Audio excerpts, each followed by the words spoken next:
And welcome to another edition of AVWeek. I'm your host, George Tucker. Thank you for joining us for your source for news and information. It's been a little hectic today, so we're going to go slow just to bring it all back down to a regular rhythm. Joining me today to discuss a number of some interesting issues and maybe even some technical foibles we were through is the one and only Mr. Adrian Boyd. How are you, sir? I'm well. You're well. You sound well. You look fabulous. Well, thank you. Okay. Also joining us is Joshua Stackhouse. How are you, sir? I'm doing well, Mr. Tucker. All right. Glad to have you on. We haven't talked since Infocom, so yeah. Good to see you.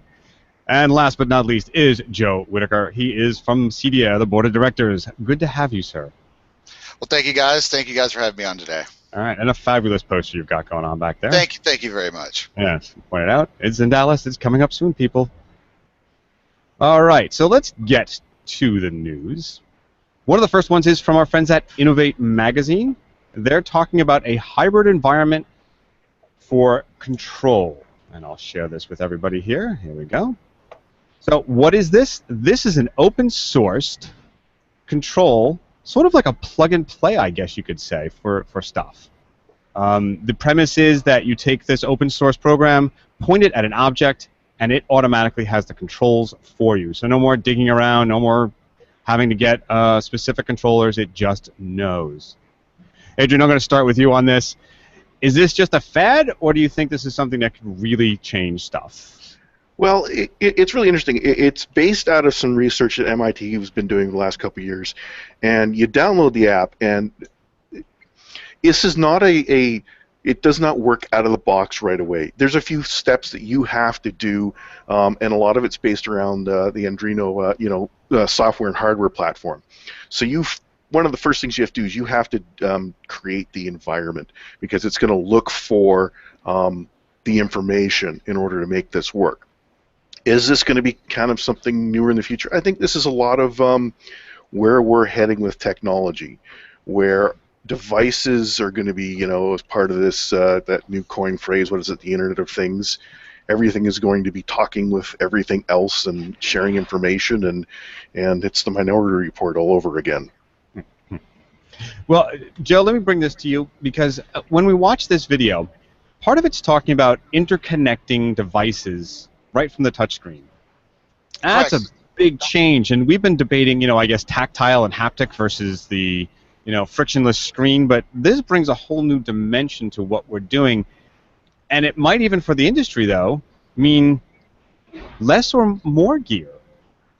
It could very well mean less or more. I mean, this is just what Adrian said. This is, an attempt at IoT Realized. This is Nest coming to us and talking to us about the thoughtful home. This is a whole different approach. However, we've seen sporadic pieces of this in the past. We've seen Savant come out with an interface where you literally see your living room and you touch a light that's on your touchpad and that light comes on. It's another sense of another way of doing things. The curiosity for me is this is a wider acceptance. It's just like a thread or something, a thing of that nature is manufacturers are going to have to adopt a platform to survive and to be able to come into this. When I look at it, the video is great. I point at something in my house. I want to control that light or this TV, and I just point at it. It recognizes it. It interlinks. And I should be off to the races. Now, in theory, we know that that is not the case. However, ideals like this are where IoT is going within the home, and that should eventually translate into the commercial space. While we have a bunch of great guys doing great things, I just hope to see things like this actually come to fruition because they're fun, they're neat, and they're engaging. Well, speaking of neat, Josh, let's talk about how close this looks to sort of VR technology. Do you think this is something where maybe VR in the home could really be present soon? You mean AR, augmented reality? Oh, augmented reality. I'm thinking virtual reality or augmented reality. Yeah, it's like back in the day where you had the big helmet on your face and you were shooting the pterodactyl at the mall. Yeah, well, still Oculus, right? It's still a big box. It's a cardboard box with a cell phone inside it. I think that this is definitely augmented reality in a consumer-friendly form. The thing that's really important to recognize here is that they said in the article that the platform uses web standards and no proprietary protocols, and that all the data regarding the interface and its connections are stored within the object itself. So what you have essentially is a platform that's freely available by any means. When you look at the history of music, for example, when the MP3 container came along, that's when people started doing digital music, because they had a convenient data container. The standard was there, and everybody could get on board with that same standard. And when HTML came along, HTML was a standard. So when you've got a platform like this that is based on web standards, where the data resides not on a server but within the object itself, you start to look at the power of data format, and it has a lot of applications. I mean, for example, a lighting technician for the live sound and live staging is your world, Mr. Tucker, but imagine what it could do for a lighting tech or a sound technician, where, instead of having to have a big board, you could have an iPad, or maybe some future version of an iPad that's bigger than an iPad, but a control platform that, rather than just physically wiring everything, you change things on the fly, like lighting scenes that are pre-programmed by just aiming a device at the light itself that you want to control and relinking it. Joe, let me pose something to you about this. One of us mentioned that this is from MIT, right? And the same thing happened with those, I'm going to call them the skunkworks of NYU, the multi-touch screen. There was a TED talk about it, right, in the late 1990s, and eventually when it came to be a real company, who bought them? Microsoft. Correct. Now, it's funny you actually bring that up, because this reminds me a lot of that. I don't remember if that was 2003 or 2004. I was actually at South by Southwest in Austin, Texas, when Microsoft launched their first Surface table. And we saw where that came from, and it was very impressive, and it's very unique. But it has taken up to now, before the Surface became a sellable and really operable and widely accepted platform. This, however, has a magical component to it. It is using years upon years of industry standards for web. They're using HTML. They're using things that a lot of us in all of our industries actually know about. It is such a different thought compared to control systems and control companies as a platform as a whole.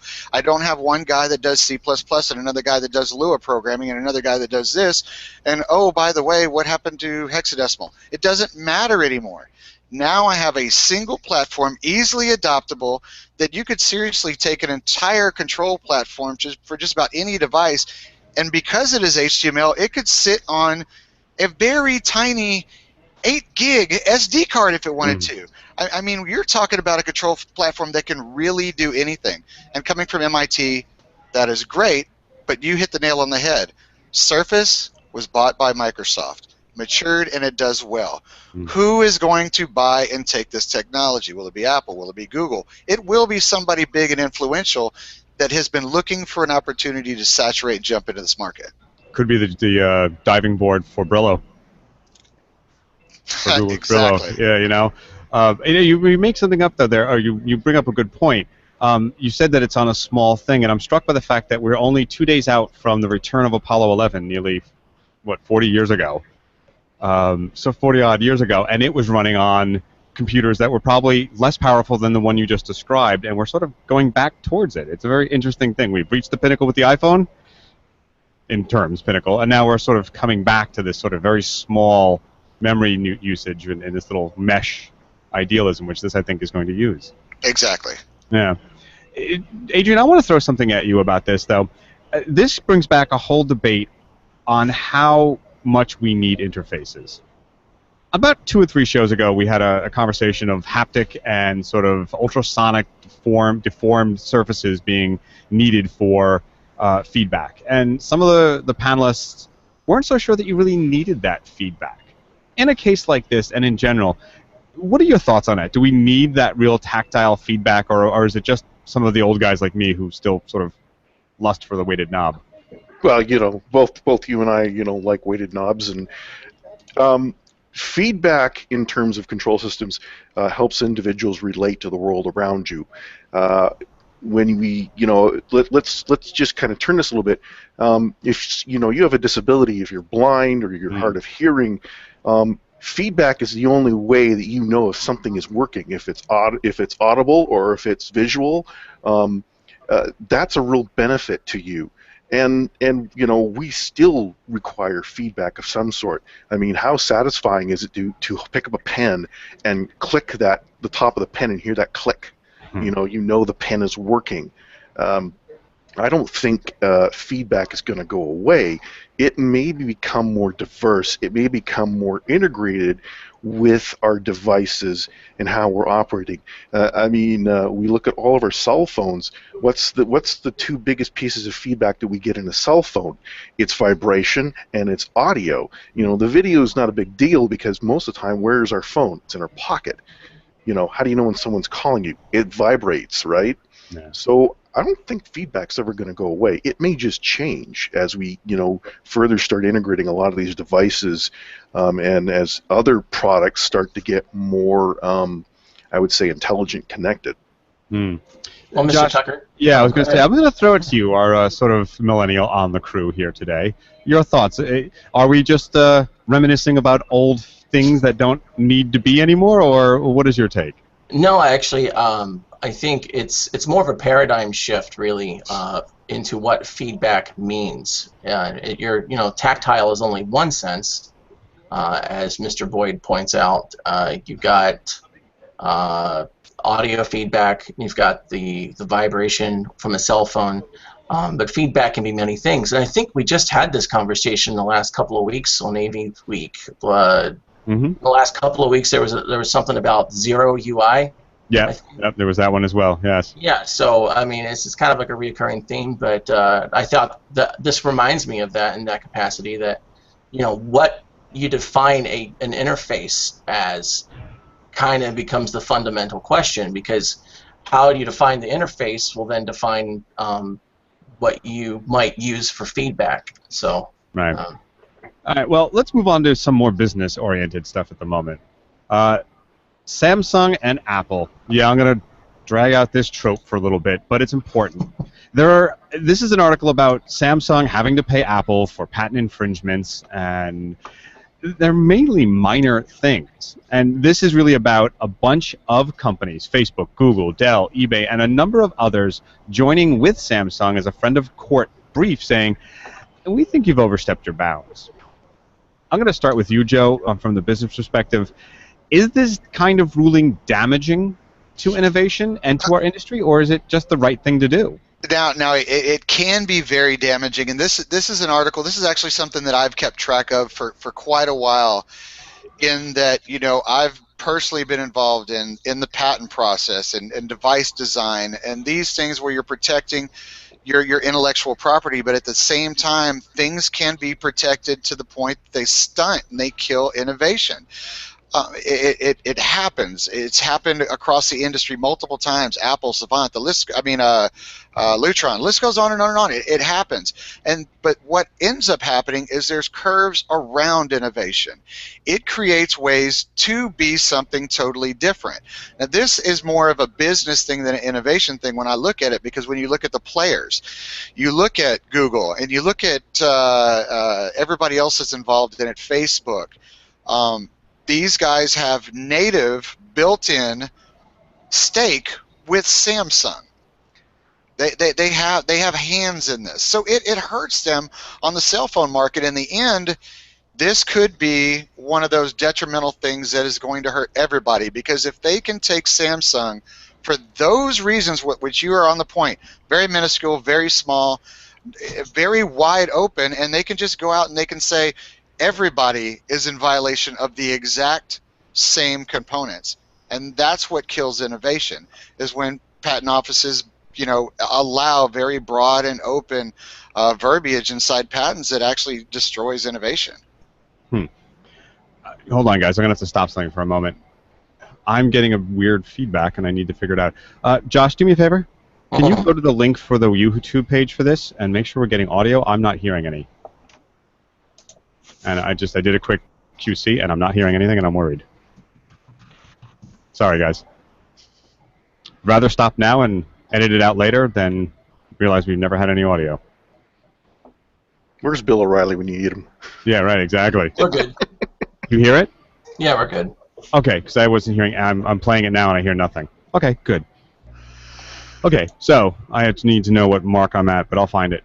Okay, so starting again, making sausage. It's always fun to watch.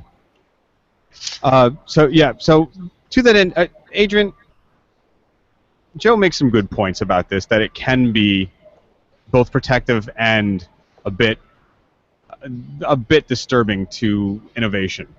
I use the example to be a little salacious. There's a recent article about how online internet interactions with adult toys are now suffering from an internet troll, which says you can't make anything that does this because we own it. Not to use that as the prime example, but are you concerned that we're going to sort of lay into a land of stasis now because of people like this? Well, this has been an ongoing problem for probably the last 20 years in terms of how technology has progressed. The U.S. has a huge problem with its patent system and its trademark system. Everybody knows it. Everybody acknowledges it. No one wants to do anything about it. And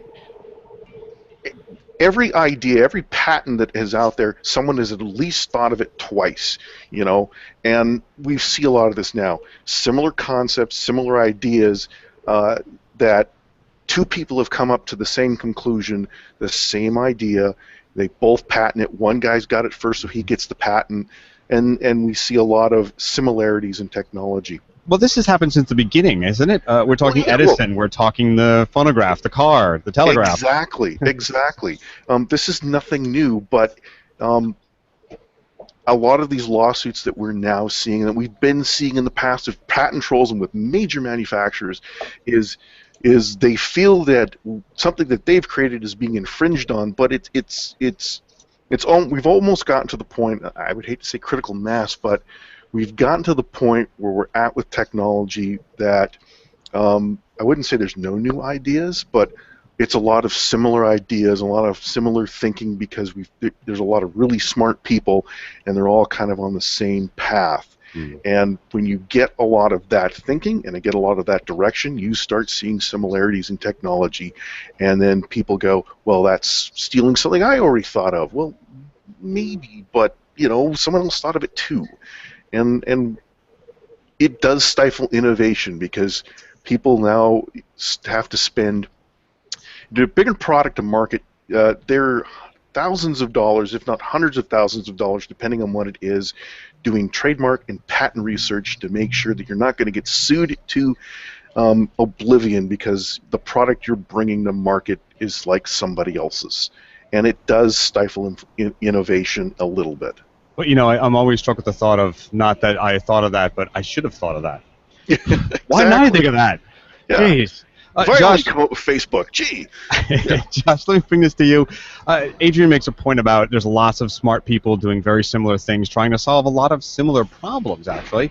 There was a meme that went around just around the time of this initial litigation about swipe to unlock and showing sort of the slide bolt and saying, hey, Apple, I think somebody thought of it before you. Do you think that these patents actually protect a company like Apple and we're just being silly, wanting our toys and wanting them now, Daddy? Or do you see that there's no real value to them? Well, I don't know. I mean, the whole lawsuit itself is really gotten out of hand, but I think it is a soap opera. This is true. Well, what it boils down to is it feels like there's two kids on the playground, and both of them want to take the ball and go home, but neither one of them know who the ball belongs to. And ultimately, it doesn't really matter. And to me, it doesn't matter, because as a consumer, I try to look at it as in whenever somebody big does something first, all the other competitors are going to go and mimic it. Everyone wants to play me too, me too.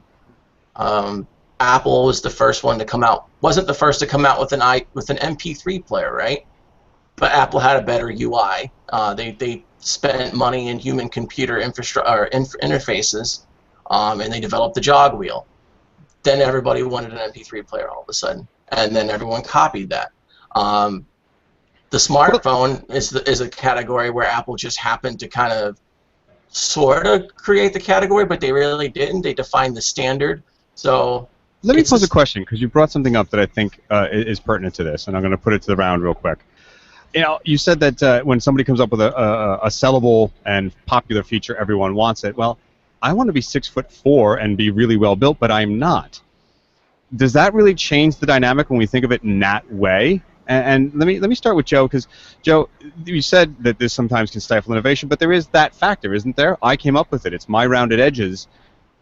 Well, okay, so you are on to a very good point, and you know, Adrian kind of slightly touched on it. The patent industry itself is a ridiculous shambles. In 2013, they tried to revamp it. You had the Americans to Invent Act. So much mess because of trying to do this. However, companies like Samsung, they do get the fact, and I mean, Josh hit it on the head, the little cogwheel, everybody's going to do it. The patent office actually allows that. They say you can patent based on certain advancements or changes to a specific object. The patent for Apple with the rounded edges and this, that, and the other, of course, Google is going to have a dog in the fight, because guess what? They bought the company owned by the guy who designed the first iPod and iPhone. It's ridiculous. It is a vicious cycle, and small things like that justify patents should not be, those claims shouldn't be valid. It should be, this is a really brilliant idea. Believe me, I think an iPhone's a brilliant idea. However, I thought a TV is a good idea, and there's a lot of people that make TVs. And you don't see Westinghouse suing GE or even stuff back from RCA. Innovation and creation is one thing. Trying to make an extra dollar in a market where you're losing share is an entirely different matter. And doing it through lawsuits it's counterconducive to innovation. Hey, I think I was going to put. Yeah, go ahead. Yeah. I just wanted to kind of jump in here. The one thing that none of us have touched upon so far, though, that's important to realize is that technology itself has this weird tornadic sort of cycle where things will get spun up and they go up and then they come back down and they get thrown out all over the place. And so what happens in one particular sector in technology has a massive influence on another technology sector. So, for example, one of our topics this week in the news is the outer space AV rig for scientific exploration. But if in that article they specifically pointed out that what made the package so significant was that they had all this technology and only used 24 watts of power, and that 24 watts of power, and it represents, quote, a degree of miniaturization that is unprecedented in planetary exploration. Well, then to be frank, but where does that miniaturization come from? And that miniaturization came from other sectors, right? Piezo speakers, for example, on cell phones, or the cameras that are on cell phones. The miniaturization, it goes from one industry to the other. So, are we having audio problems? No. Oh, okay. So, but it just, there's an impact on this. So when we look at this lawsuit, it has an implication beyond just consumer electronics, because it creates a precedent, since we live in a land that completely operates off of legal precedent. We operate one lawsuit based upon there's a court precedent for this happening before, and in this case, that's how every court case is usually built, except for the first time something comes up. So you got to look at it from the perspective that what would happen to technology in general if this lawsuit gets upheld in terms of the patent infringement. Adrian, Josh Schrago, too many Joshes in my life. Josh Schrago just texted me saying, hey, what about Meyer? They own the trapezoidal speaker. How much of a concept is that really, that they should own it exclusively? Right, and there's lots of trapezoidal speakers, and there's a lot of them out there. But you start getting into what is it? Copying is the biggest form of flattery, or whatever that expression is. Yes, exactly. Everybody makes someone's come up with a good idea, and everybody wants to jump on the bandwagon. and you have to have a equal balance, in terms of ownership rights for something that you've gone and created, and technology and growth. And I think that balance is just a little bit out of whack right now. All right. Well, let's move on to the next story, which actually touches on some of this. The report that Intel can't keep up with Moore's Law, and it claims we're all going to suffer. I have my doubts about this. Now, they keep, every so often, every few years, they say, well, Moore's Law has got to be modified. For those who don't know Moore's Law, and I'm shocked that there's anyone who doesn't, but hey, it basically says that the number of transistors on a chip will double at a certain rate. I think it's every 2.5 years at this juncture. And they're now saying that we're down to about the 10 to 7 nano, I've lost the measurement in my head, but the nano spacing. Nanometers. Nanometer. Is it nanometers or nano spacings? I forget exactly. Nanometers. Okay, I'll go with you. You're smarter than me. So the nanometers, and that we're going to start to seeing less and less development in that. Now, there's two issues with that. Is it really going to be something that causes us problems in developing new products, or is it really not? I'm going to throw this to you to start, Joe. Are we really concerned that we've sort of stalled out on this Moore's Law acceleration, or? Absolutely not. There's always going to be those roadblocks as we're creating things that are smaller and smaller with much more power. There's always going to be that pause, and the pause is usually followed by a very fast explosion when the advancement comes. The pause when they say we're going to have to edit Moore's Law. Well, they always have to go back and edit it because they say, oh, we got to pause because we're stuck at Intel chip X, whatever that may be. And then they make the breakthrough. And the breakthrough causes an acceleration that actually makes up for the time that just happened to get lost. And as we're moving towards what Moore's Law and other people define as a singularity, going towards this processing power and small. You like that, don't you, Josh? I do, the Ray Kurzweil reference. I was going to bring him up on this article. So here, it's funny, within the walls of CEDIA, I'm actually at the headquarters right now today, this conversation happens a lot because we look at this as the spot going from that advancement is what's taking, AI and those type of things to that next level, and it's all dictated by this particular development. And I'm telling you, even though Intel has made a slowdown, there are some other people that have already made the jump, and that is the explosion I'm talking about. So the pause, it's not going to affect the measure at all. Yeah, Tucker, can I jump in here? Sure. So yeah, with what you're saying, Joe, actually, and since you brought up Kurzweil, for those listening that don't know about what the law of I think it's called the law of advancing returns, law of accelerated returns. It's bigger than Moore's Law. Moore's Law only actually pertains to transistors, specifically on a silicon-based chip.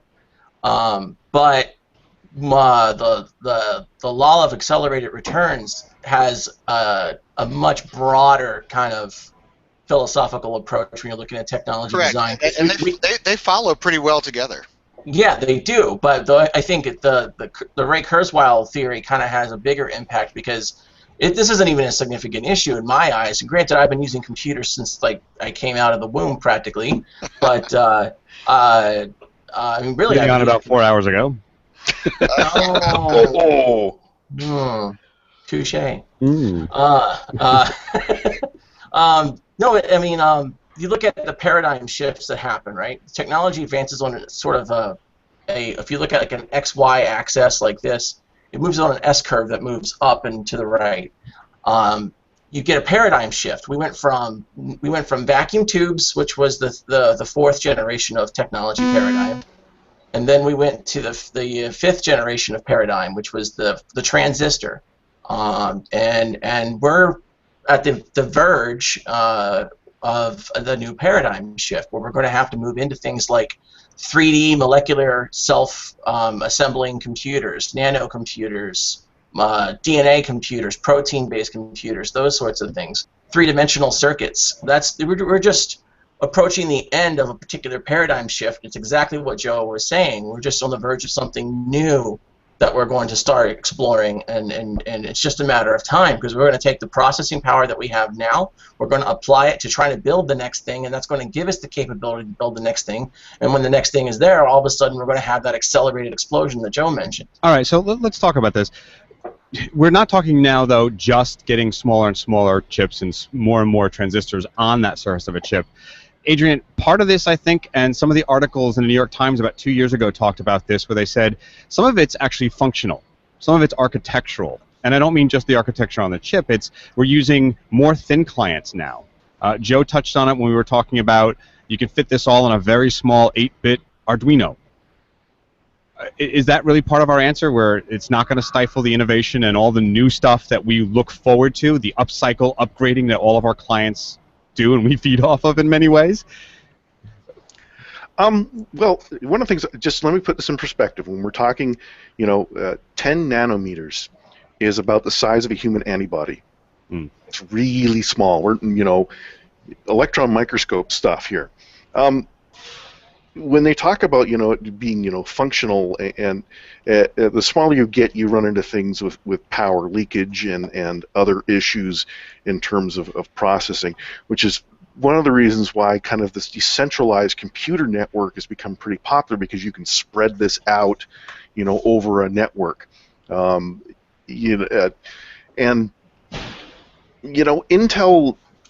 the whole gist of the article was that when we talk about Moore's Law was, it wasn't a scientific law, it was more of a following a trend, right, based on what they were seeing with technological growth. It's a euphemistic title for what's happening. Exactly. He was looking at a trend, as Intel progressed as a company, as things got smaller and they were able to do more with micro, putting transistors on silicon and shrinking, electronics. It was just a trend he was viewing, which is that trend has proved very accurate over time, based on how we've implemented a lot of stuff in that terms. And you are right, when we look at a lot of these things like Arduino and Raspberry Pi and even little bits, which the are BBC thing. Yeah, they're circuits that you build like Lego. You can teach kids electronics with Lego type of technology. It all makes perfect sense. We distribute everything out. We can grow things. We can shrink things, and certainly we have. Look at a watch these days. It's got far more power than the Apollo 11 mission. Is always the the joke that we can do. But yeah, you are right in a lot of ways that this is we're at that paradigm shift right now, and one of the things they were talking about in the article was that the next stage of Intel's new chip, they're not kind of releasing it, but the next stage that comes right after it, which they're going to be releasing, everyone's really excited about, because it is a big leap in terms of processing power and what it can do. Right, and there's the IBM version with another company as well that they're looking at. All right. Well, let's look at something that I find actually innovative, maybe not nearly in the same classroom as you mentioned, but something I came across from our friends at Sound and Vision. Original music on SoundCloud comes to Denon's Heos system. Now, say what? I was just, I got caught up listening. I was just like, oh, yeah. So let's look at that. Josh, I'm going to start with you on this one. Sure. Because this seems to take a system in which we're all used to hearing, we're going to have streaming, we're going to have Pandora, we're going to have Netflix, we're going to have the Spotify, which is what I was trying to search for there. And this is taking a slightly different route, isn't it? It's not saying that you won't have those, but they're also trying to differentiate themselves by saying, hey, we can give you original music. They're looking for a specific demographic on this, don't you think? Oh, yeah, absolutely. SoundCloud is pretty unique. One of the things that I can share with you from experience is the school that I went to, that I got my AV degree from, was a media arts school. and they had a recording and engineering program there, and almost every single student there put all of their music and everything that they were developing as part of their profile on SoundCloud. So the way that MySpace sort of was like big for musicians, SoundCloud is now very much along with YouTube. But SoundCloud is unique because it's all about musicians and about music, and they have a really interesting commenting system where you can actually interact with your listeners by tagging a text comment to a particular time code. So as you're as you're watching, they have a waveform display. You can actually time like 2 minutes and 32 seconds. Like, oh, that part was so cool, man. You can tag that, and it'll actually pop up when the artist goes back and sees what people like and don't like. So you have some very interesting stuff going on there in terms of the music development.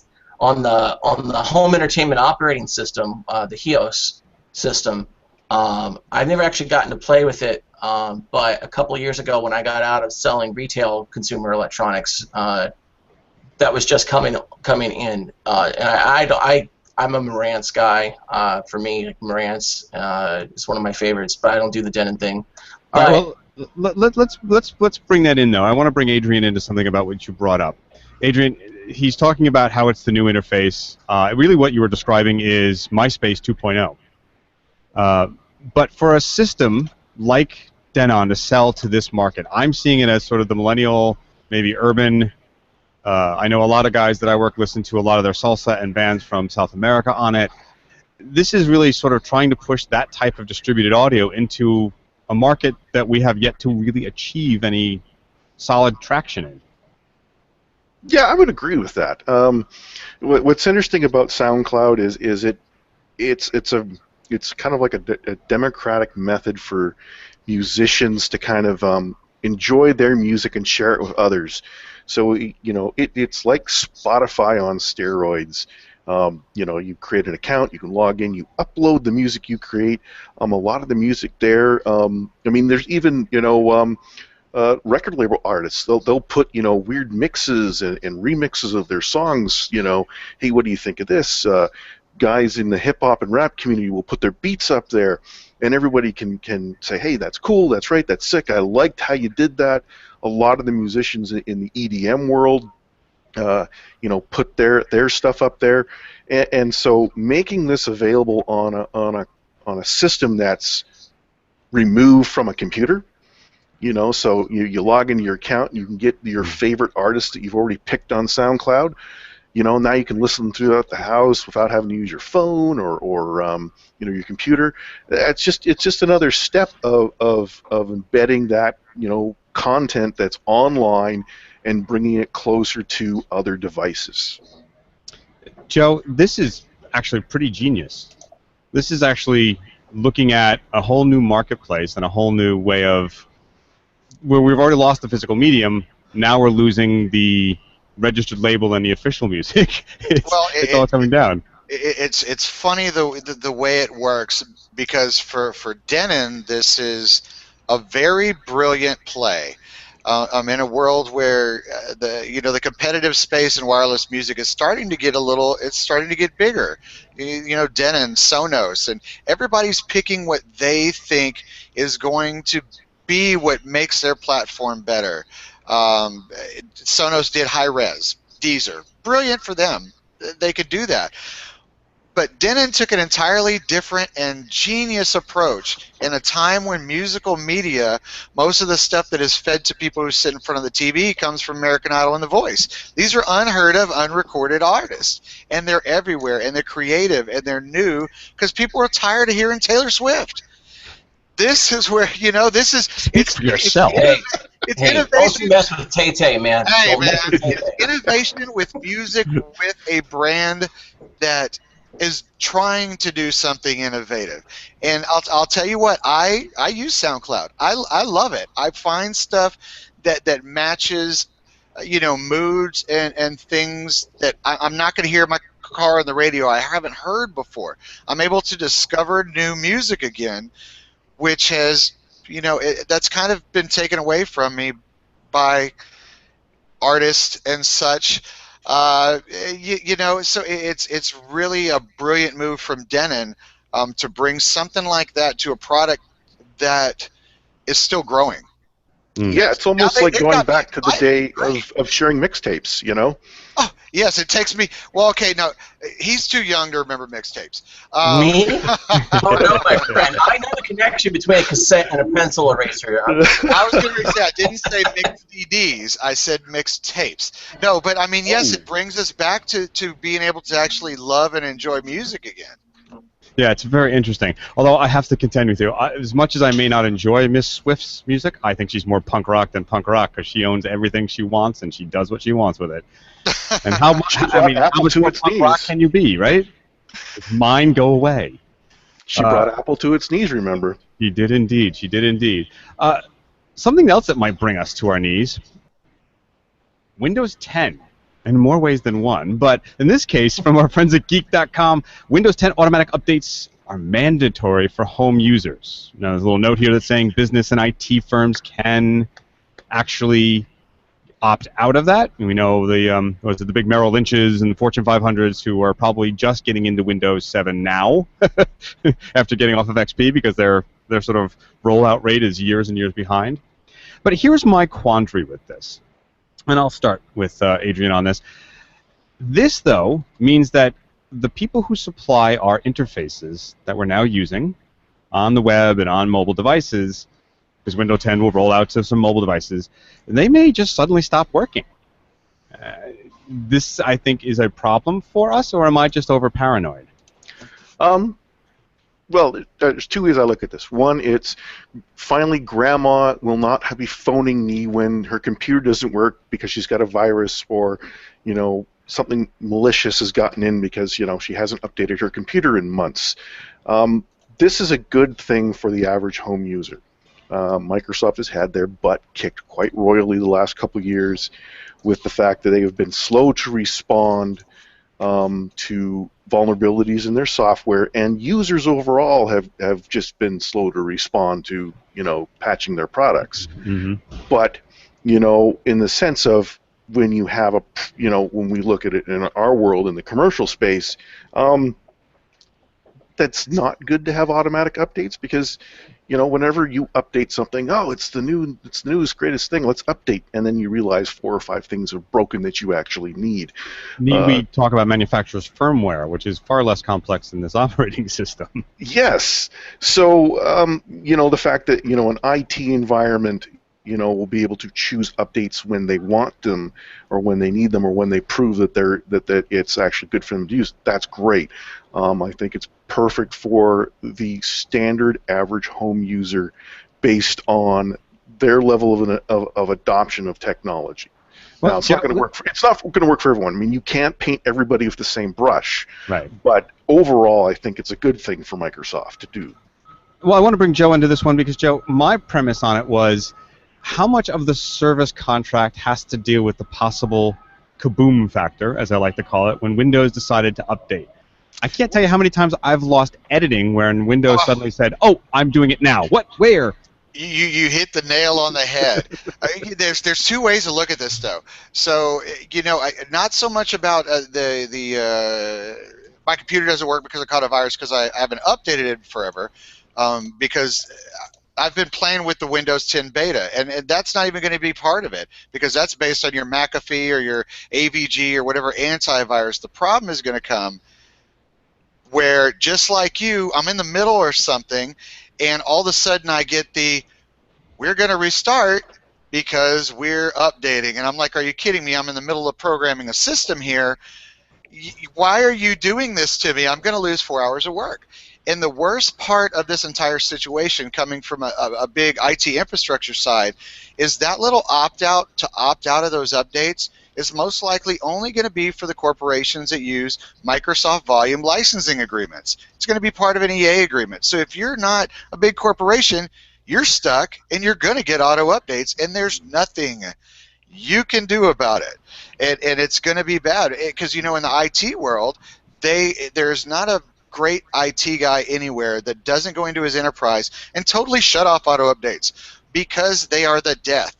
But now, as a user, when I decide I'm going to update to 10, I'm stuck. I'm going to have to suffer. Or, you know, some of you guys who have done programming and stuff before, you're going to show up somewhere, you're going to pop up in your laptop at 8 o'clock in the morning to show up and do a job, and all of a sudden it says installing updates. Wait, we're almost there. Please, and you're just kind of stuck. Although it does give you the chance to do the old days of smoke them while you got them while it compiles. Lord knows I would have quit smoking a lot longer if compiling didn't take so long. I'll tell you that right now. Josh, from the perspective of installing them, is this a nightmare for you to say now, how do I schedule and do I keep track of Microsoft possibly announcing the updates so that I have a little bit of a head go, or no? I don't know. I mean, as some of you know, I have an 8-year background in IT, where I did IT network administration for 8 years, and some of that was with the military. So I've got a pretty unique perspective on this. So you guys were on Windows 3.11 last year. Yeah, something like that. Yeah. It's like, you know, C:/. But no, I don't know. I guess the way I look at it, I was really kind of taken aback by Joe's comment where he said you don't know anybody who's worth their salt that doesn't disable automatic updates. But I know the exact opposite to be true.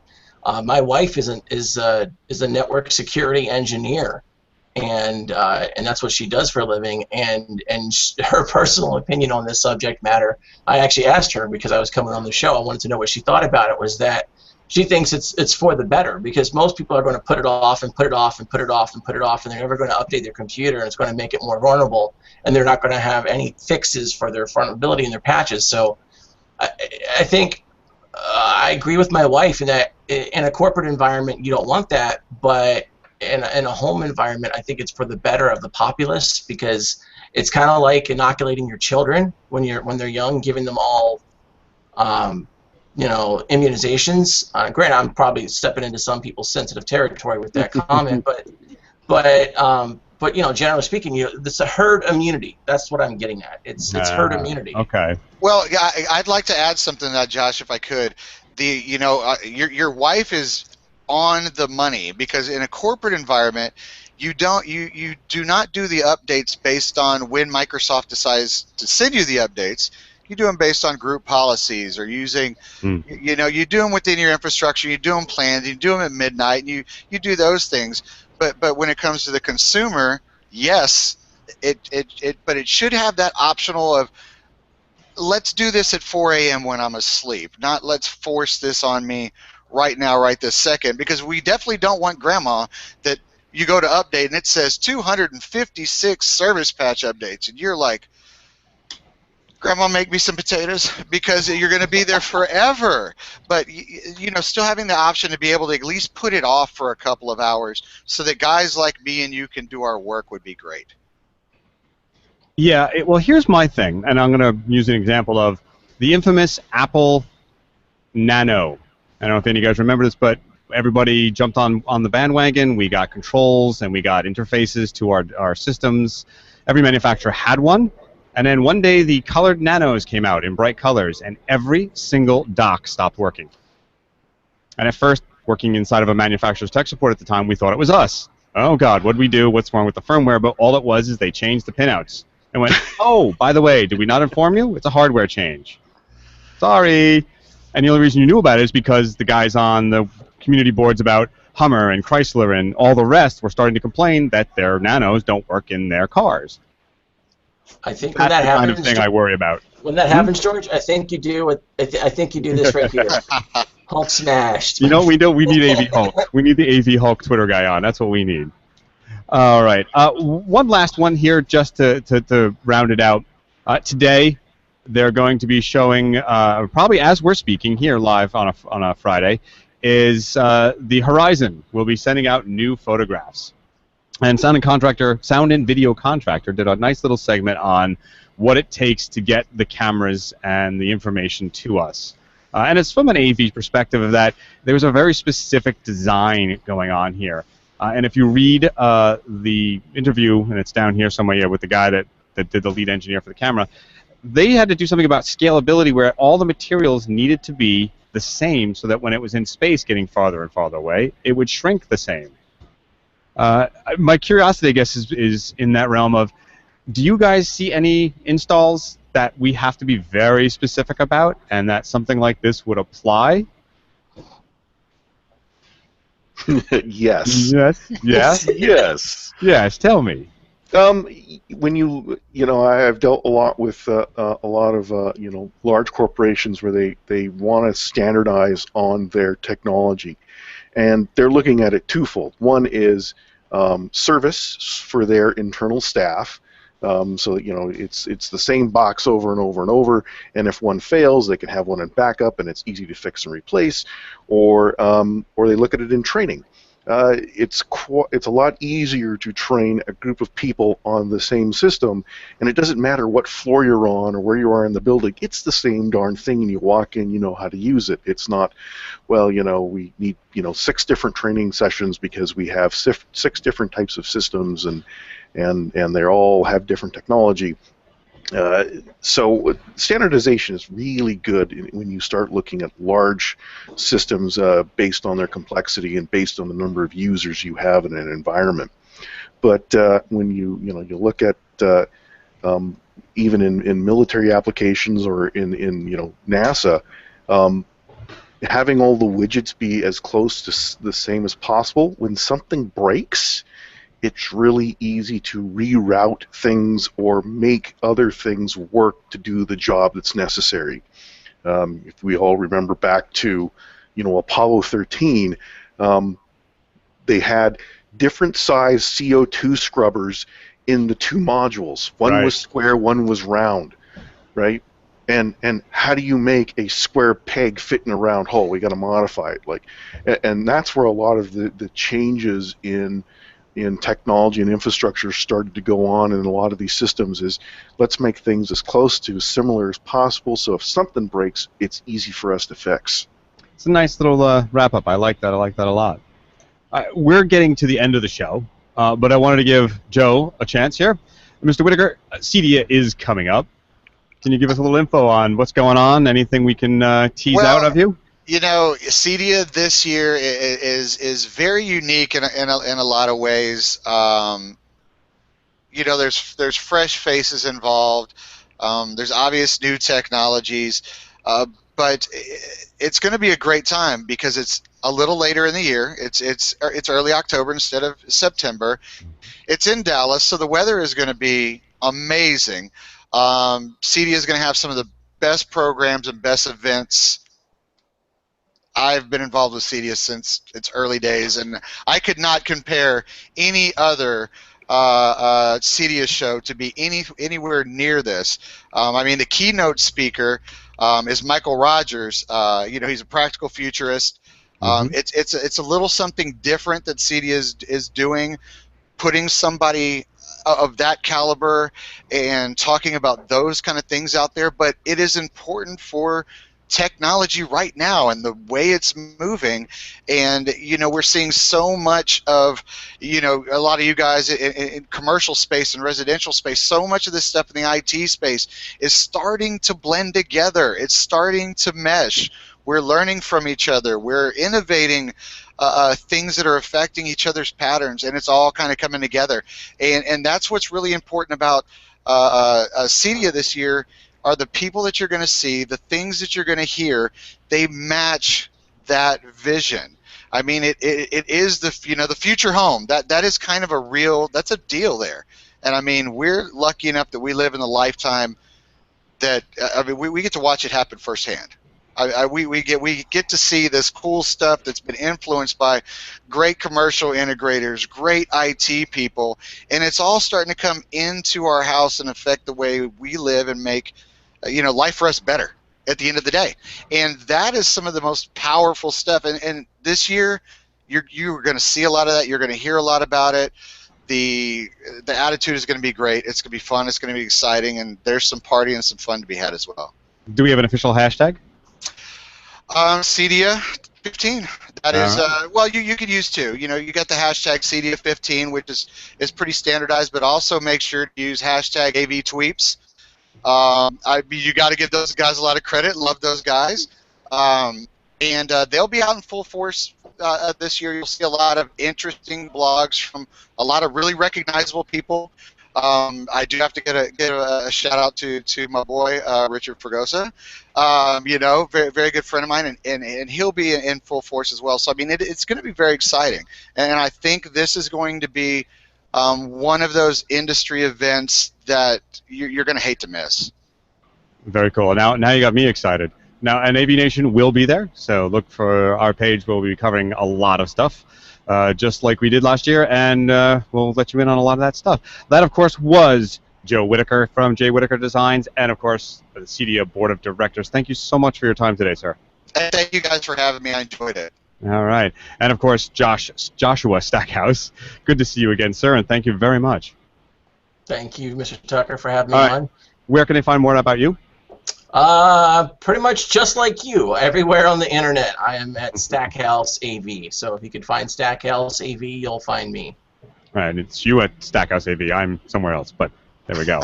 And of course, the one and only Adrian Boyd, a man of international, man of leisure. Yes. Where can we find out more about your goings on or information about you? I'm on LinkedIn. I'm pretty easy to find on LinkedIn. I'm on Twitter. I am VAV. CAD guy on Twitter. Of course, you need to put underscores between every word because it's the longest Twitter handle in the known universe. But yes, I hear the Guinness Book of World Records is looking into it. Exactly.